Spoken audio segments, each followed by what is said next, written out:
LORNA THORNBER Last updated 1309, September 19, 2017. All airlines flying into and out of Auckland Airport have been affected by the jet fuel crisis.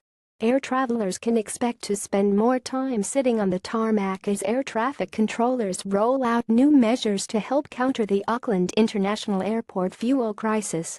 Controllers say they are using the aviation equivalent of motorway on-ramp signals to prioritize who gets to take off when, in an effort to make sure as many flights as possible can operate, while Auckland's aviation fuel supply is being choked off following damage to the supply pipeline. Airways New Zealand, which runs the nation's air traffic network, says aircraft departing major airports will be held on the ground with their engines off until they can be given a departure slot that allows them to fly to their destination in the most efficient way. Short-haul aircraft are carrying extra fuel to ensure they can complete their return journeys. It is better to have aircraft holding on the ground with the engines off, rather than slowing down en route and burning more fuel in the air, said Tim Boyle, Airways acting general manager of system operations. We're keeping the red light on longer than usual to keep things moving more smoothly along the main routes. Air traffic controllers will give takeoff and landing priority to larger, heavier aircraft as they are the biggest fuel burners. The scale of the shortage and length of time it will take to fix make flight cancellations inevitable.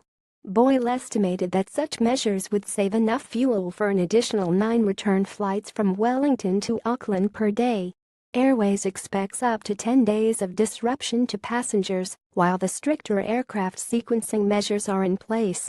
The airport and airlines are also in damage control mode to counter the effects of the fuel crisis, which Air New Zealand says has seen airlines able to source just 30% of the fuel they would normally use. Long-haul flights are forced to divert to refuel. On Sunday, the national carrier estimated that around 2,000 customers per day would be affected by flight cancellations over the next couple of days as it worked to consolidate passenger loads and minimize fuel usage.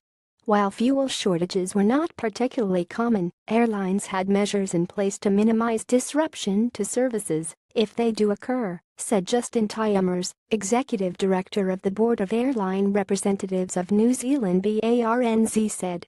Read more: list of flights cancelled due to Auckland Airport jet fuel supply shortage. More flights could be cancelled if jet fuel rationing tightens at Auckland Airport. Auckland Airport jet fuel crisis. What are your rights if your flight is cancelled?